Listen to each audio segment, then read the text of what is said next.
വാദം വിവാദത്തിൻ്റെ ഈ പുതിയ എപ്പിസോഡിലേക്ക് എല്ലാവർക്കും സ്വാഗതം. പെന്തക്കോസ്ത്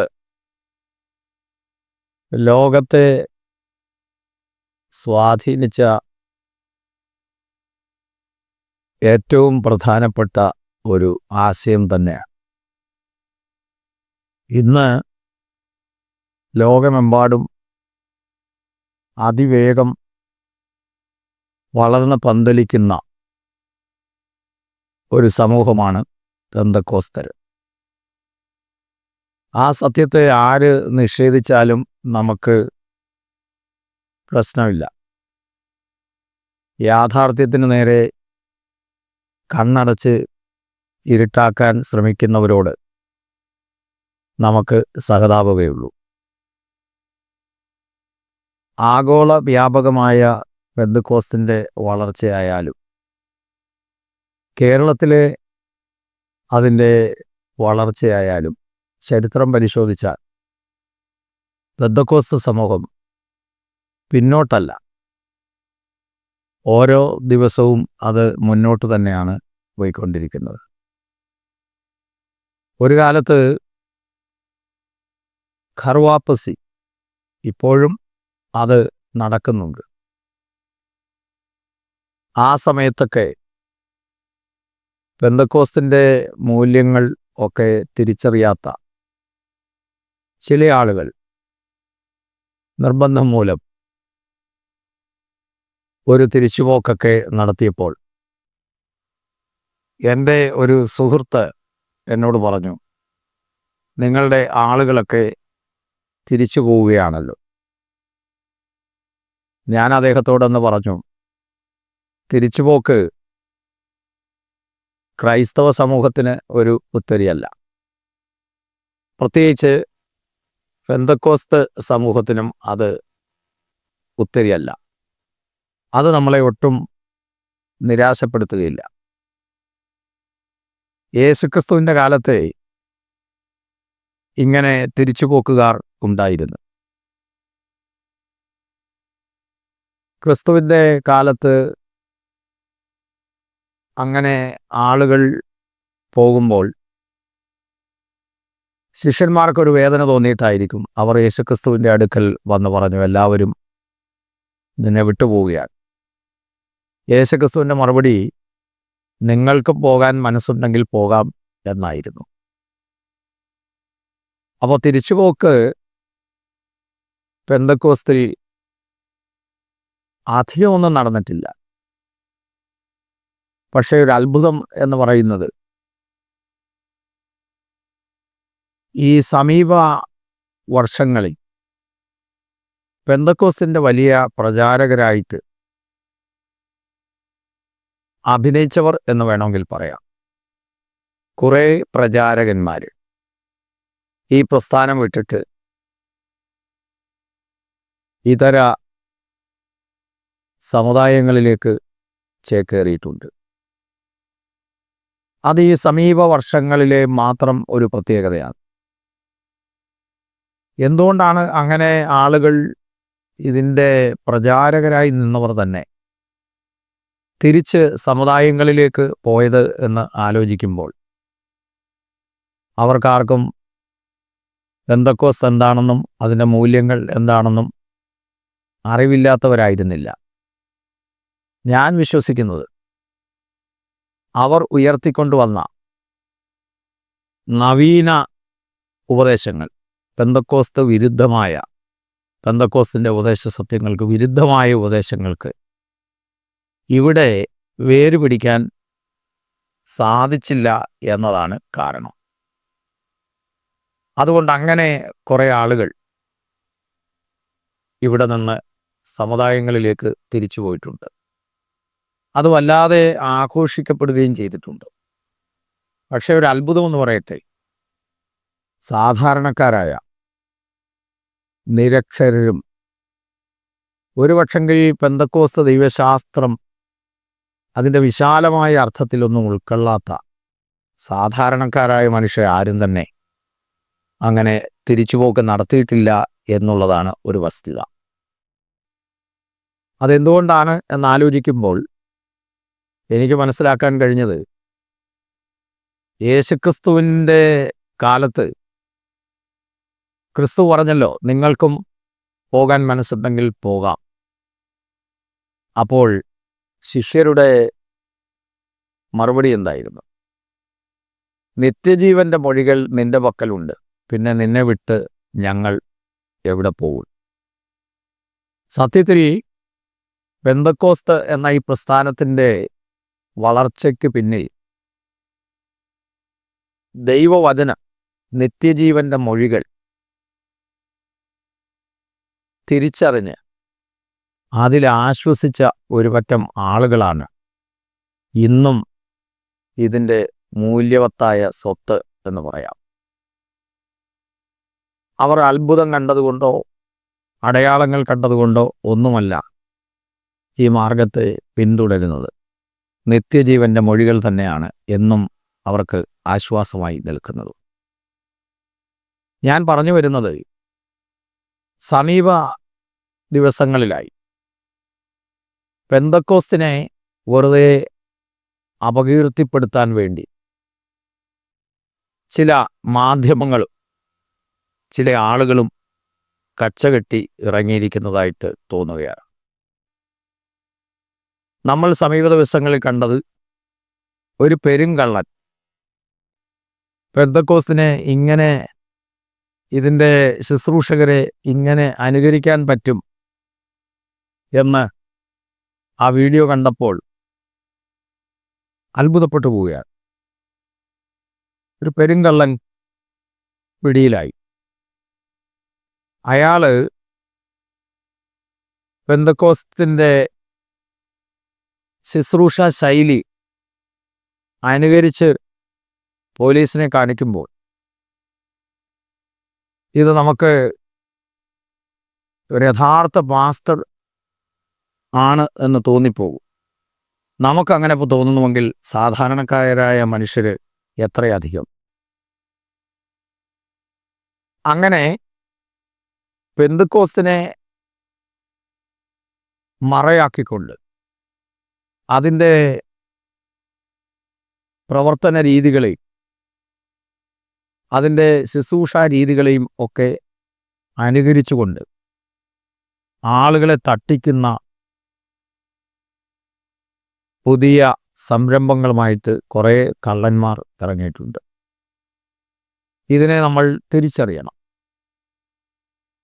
അതുപോലെ തന്നെ കേരളത്തിൽ പെന്തക്കോസ്തിൻ്റെ വലിയ പ്രചാരകനായിട്ട് നടന്ന ഒരു സഹോദരൻ, ആദ്യം പെന്തക്കോസ്ത് എന്ന് വേണമെങ്കിൽ പറയാം, പിന്നീട് നവപ്രവണതകളിലേക്ക് മാറി സമൃദ്ധിയുടെ സുവിശേഷം ഒക്കെ പ്രചരിപ്പിച്ച് ഒരു ഘട്ടത്തിൽ ആ വിഭാഗം എല്ലാം കൂടെ ഞങ്ങൾ പെന്തക്കോസ്ത് അല്ല എന്ന് പറഞ്ഞ് പെന്തക്കോസ്തിന് സമാന്തരമായ ഒരു സംവിധാനം ഉണ്ടാക്കിയെടുത്ത് ആയിരക്കണക്കിന് ആളുകളെ ആകർഷിച്ച് നിന്ന ഒരു സഹോദരൻ.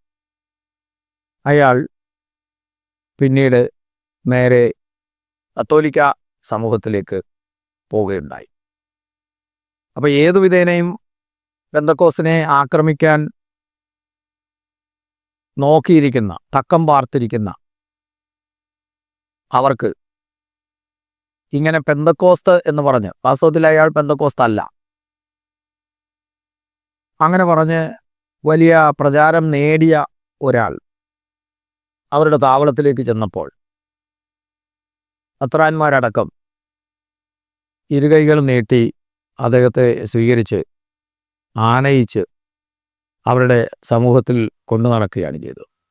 അപ്പോൾ സമീപ ദിവസങ്ങളിൽ നമ്മൾ കണ്ടത് പരുന്തുംപാറയിൽ ഭൂമി തട്ടിപ്പ് എന്നാണ് വാർത്ത വന്നത്. കുരിശ് കൃഷി എന്നൊക്കെ പറഞ്ഞ് വലിയ വാർത്തകൾ മാധ്യമങ്ങളിൽ വരികയാണ്. ഇവിടെയെല്ലാം മാധ്യമപ്രവർത്തകർ ഇങ്ങനെ ഒരാളെ കിട്ടുമ്പോൾ വളരെ പെട്ടെന്ന് പെന്തക്കോസ്ത് പാസ്റ്റർ എന്നാണ് പറയുക. അപ്പോൾ മതസമുദായാദികൾക്കും മാധ്യമങ്ങൾക്കുമൊക്കെ ഒരുപോലെ ഒരു അജണ്ടയുണ്ട്.